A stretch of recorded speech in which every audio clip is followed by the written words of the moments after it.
పతిమతో పదునెక్కిన వ్యక్తిత్వం, గౌరవ ముఖ్యమంత్రి అందించిన స్ఫూర్తితో ప్రతిపక్షంలోనే కదం తొక్కిన యువగళం, భారత పార్లమెంట్లో నిరంతరం వినిపించే తెలుగు సుస్వరం రామ్మోహన్ నాయుడు గారు.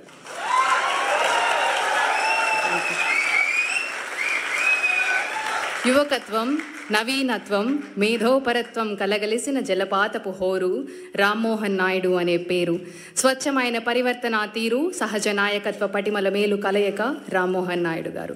భారత పౌర విమానయాన శాఖ మంత్రులు శ్రీ రామ్మోహన్ నాయుడు గారిని తెలుగు వ్యాపారవేత్తలు, నవ యువ తెలుగు ఔత్సాహిక వ్యాపారవేత్తల కరతాళ ధ్వనుల మధ్య ప్రసంగానికి ఆహ్వానిస్తారు.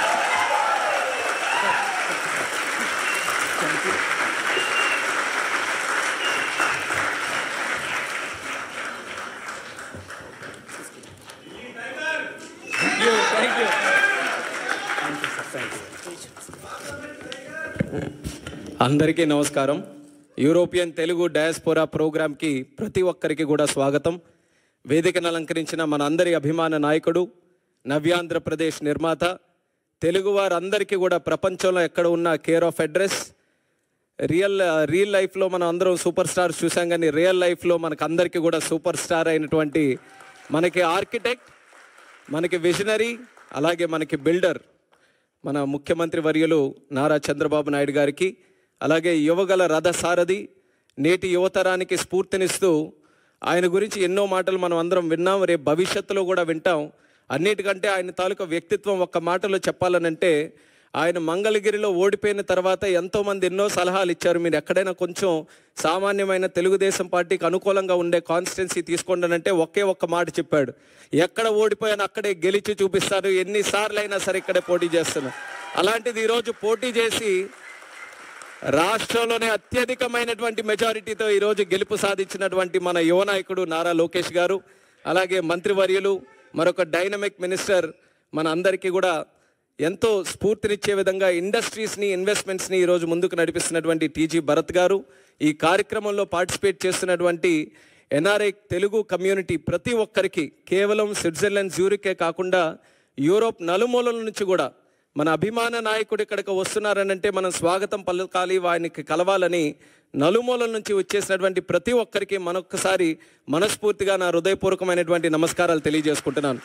మీకు చంద్రబాబు నాయుడు గారిని చూసిన తర్వాత మీ అందరికీ ఎంత ఆనందంగా ఉందో, నాకు ప్రత్యేకంగా మిమ్మల్ని అందరినీ చూసిన తర్వాత మరింత ఆనందం కలుగుతుంది. తెలుగువారు ఇంతమంది ఇక్కడ అందరూ కూడా ఉన్నారా, అంత సామాన్యమైనటువంటి విషయం కాదు.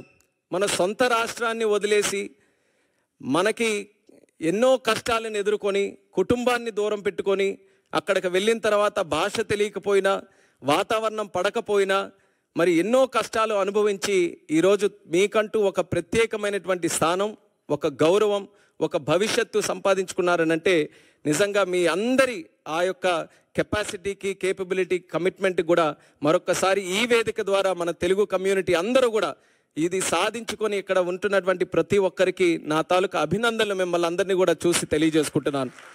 మరి ఈరోజు తెలుగువారి గురించి చెప్పాలనంటే మన ఎవరికంటే తక్కువ కాదు.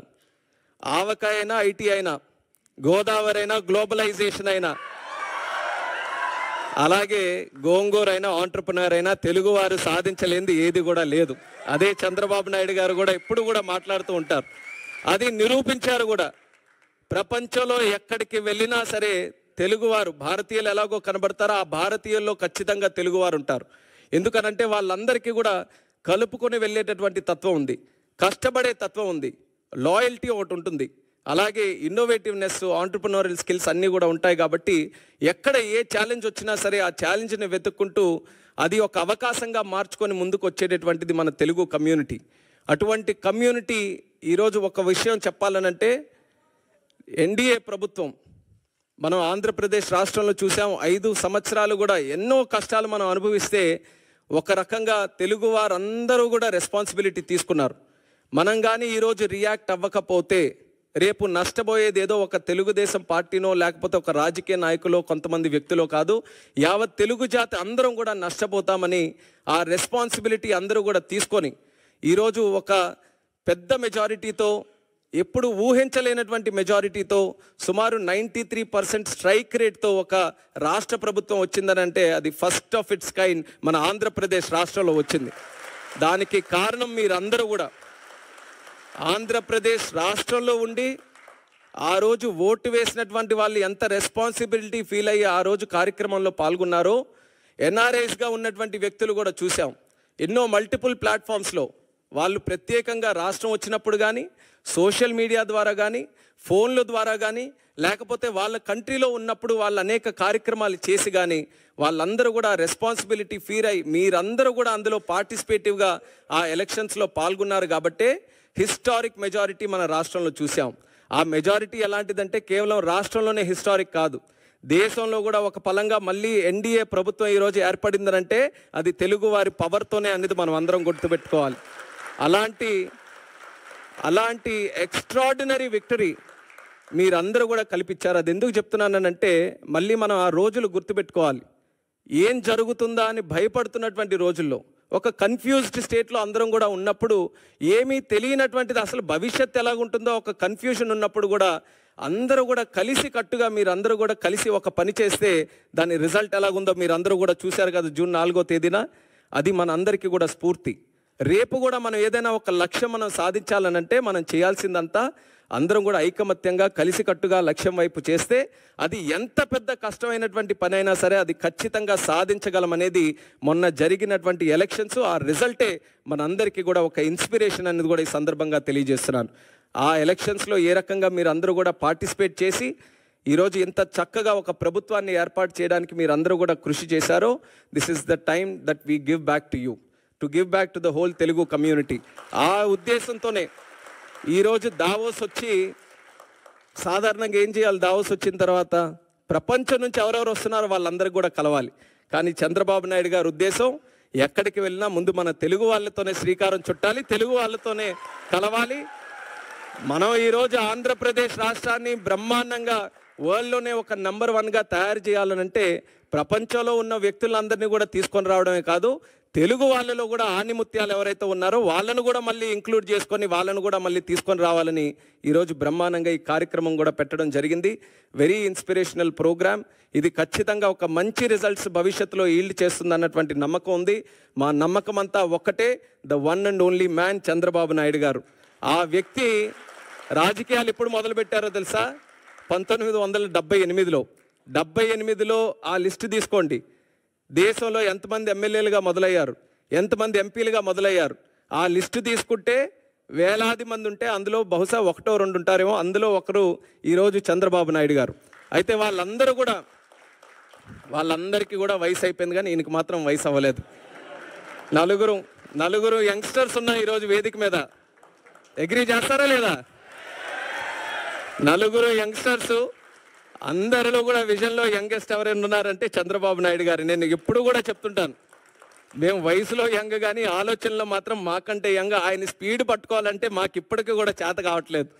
ఆయన గైడెన్స్, ఆయన తాలూకా మెంటర్షిప్ వల్ల ఈరోజు మేము కూడా చిన్న స్థాయి నుంచి ఈరోజు ఈ స్థాయి వరకు నేను కూడా ఒక యంగ్స్టర్గా నేను చెప్తున్నాను. నాన్నగారు చనిపోయిన తర్వాత ఒక కుటుంబ పెద్దలా ఆయన దగ్గర చేర్చుకొని ఈరోజు 3వసారి కూడా ఎంపీ గెలవడానికి ఒక మంచి మెంటర్షిప్తో మాలాంటి నాయకుల్ని మళ్ళీ పార్టీలో తయారు చేస్తూ ఈరోజు రాష్ట్రానికి అందిస్తున్నారంటే అది ఆయన తాలూకా దూరదృష్టికి, ఆయనకి ఈ జాతి మీద ఉన్నటువంటి కమిట్మెంట్కి అది ఒక చిత్తశుద్ధి అనేది కూడా ఈ సందర్భంగా తెలియజేస్తున్నాను. టుడే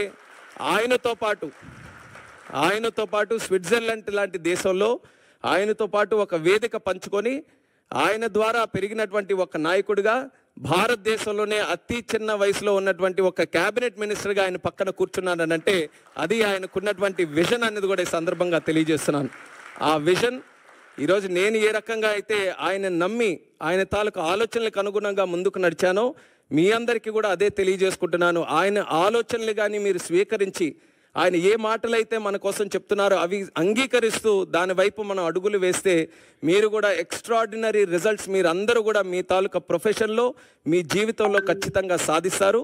మనకందరికీ కూడా ఇటువంటి నాయకుడు ఉండడం మనం చేసుకున్నటువంటి అదృష్టం. అది ప్రతి ఒక్కరు కూడా సద్వినియోగం చేసుకోవాలి. అది రానున్న రోజుల్లో మనం అందరం కూడా ఈరోజు ప్రపంచంలో తెలుగు వాళ్ళు ఎంతోమంది ఎన్నో పెద్ద పెద్ద కంపెనీలకి ఉన్నతమైనటువంటి స్థాయిలో ప్రాతినిధ్యం వహిస్తున్నారు. అంటే దేశంలో ప్రపంచంలో ఏ కంపెనీలు చూసినా సరే తెలుగు వాళ్ళందరూ కూడా మంచి పొజిషన్స్లో ఉన్నారు. అంత కెపాసిటీ మన తెలుగు వాళ్ళకు ఉన్నప్పుడు మన తెలుగు ల్యాండ్ ఎందుకు ప్రపంచంలో నెంబర్ 1 ఉండకూడదు? అది ఆయన తాలూకు ఆలోచన. అందుకనే అమరావతి లాంటి క్యాపిటల్ నిర్మిస్తే కేవలం ఆంధ్రప్రదేశ్ రాష్ట్రానికే కాదు, భారతదేశానికే కాదు, ప్రపంచం అందరూ కూడా గర్వంగా చెప్పుకునే రాజధాని మన ఆంధ్రప్రదేశ్ రాష్ట్రంలో ఉండాలని ఆయన శ్రీకారం చుట్టారు. మనకేంటంటే 5 సంవత్సరాలు కరెంటు కట్ చేసినట్టుగా అంధకార ప్రదేశ్ అయిపోయింది ఆంధ్రప్రదేశ్ అంతా. మళ్ళీ ఈరోజు 1000 కిలోవాట్లు ఉన్నటువంటి ఒక బలాన్ని, ఒక ఎలక్ట్రికల్, ఒక పవర్ స్టేషన్ని మళ్ళీ ఈరోజు అందించినట్టుగా చంద్రబాబు నాయుడు గారి తాలూకు పనితీరుతో ముందుకు నడుస్తున్నాం. మీ అందరికీ కూడా ఆహ్వానిస్తున్నాం. మళ్ళీ కనెక్ట్ అవ్వండి. ఏ రకంగా ఎలక్షన్స్లో రెస్పాన్సిబిలిటీ తీసుకున్నారో స్వర్ణాంధ్రప్రదేశ్ నిర్మాణంలో కూడా చంద్రబాబు నాయుడు గారి తాలూకా నాయకత్వంలో అందరూ కూడా కలిసికట్టుగా పనిచేద్దాం.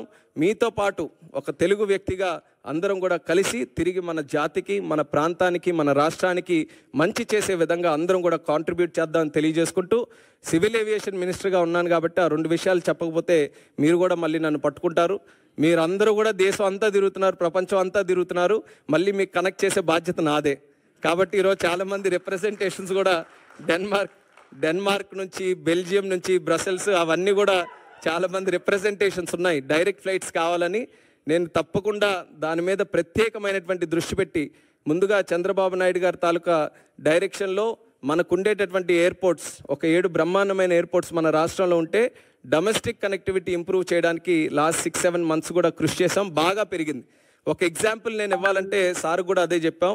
డిసెంబర్ 2023లో విజయవాడ ఎయిర్పోర్ట్ నుంచి సుమారు 98,000 ప్యాసింజర్స్ ఫ్లై అయితే మళ్ళీ 1 ఇయర్ తర్వాత డిసెంబర్ 2024 ఆయన చీఫ్ మినిస్టర్ అయిన తర్వాత సుమారు 1,45,000 మంది పెరిగారు. అంటే 45% వరకు కూడా ఇంక్రీజ్ అయింది. అలా ఎయిర్ ట్రావెల్ కూడా ఈరోజు రాష్ట్రంలో పెరుగుతూ వస్తుంది. ఎయిర్పోర్ట్స్ కూడా పెంచడానికి ఆయనకు మంచి ఆలోచనలు ఉన్నాయి. దాని పరంగా కూడా చేస్తాం. దానితో పాటు ఇంటర్నేషనల్ కనెక్టివిటీ మనకుండే సిటీస్ నుంచి కూడా ఇంప్రూవ్ చేయాలనేది సార్ కూడా మాకు గైడెన్స్ ఇచ్చి ముందుకు నడిపిస్తున్నారు. అది ఖచ్చితంగా నాకుండే పొజిషన్ని సద్వినియోగం చేసుకొని మన రాష్ట్రంలో ఇంటర్నేషనల్ కనెక్టివిటీ కూడా ఇంప్రూవ్ చేయడానికి నా వంతుగా ఫుల్ కమిట్మెంట్తో నేను పనిచేస్తాను. మీరు కూడా స్పెసిఫిక్గా చెప్పిన విషయాల్లో కూడా ప్రత్యేక ఫోకస్ పెడతానని కూడా ఈ సందర్భంగా తెలియజేసుకుంటూ ఈరోజు ఈ కార్యక్రమంలో పార్టిసిపేట్ చేసే అవకాశం రావడం నిజంగా నేను ఎంతో సంతోషంగా భావిస్తున్నాను. అలాగే ఇక్కడికి విచ్చేసినటువంటి ప్రతి ఒక్కరికి కూడా మరొకసారి నా హృదయపూర్వకమైనటువంటి ధన్యవాదాలు తెలియజేసుకుంటూ మీ అందరి దగ్గర సెలవు తీసుకుంటున్నాను. జై హింద్, జై జన్మభూమి.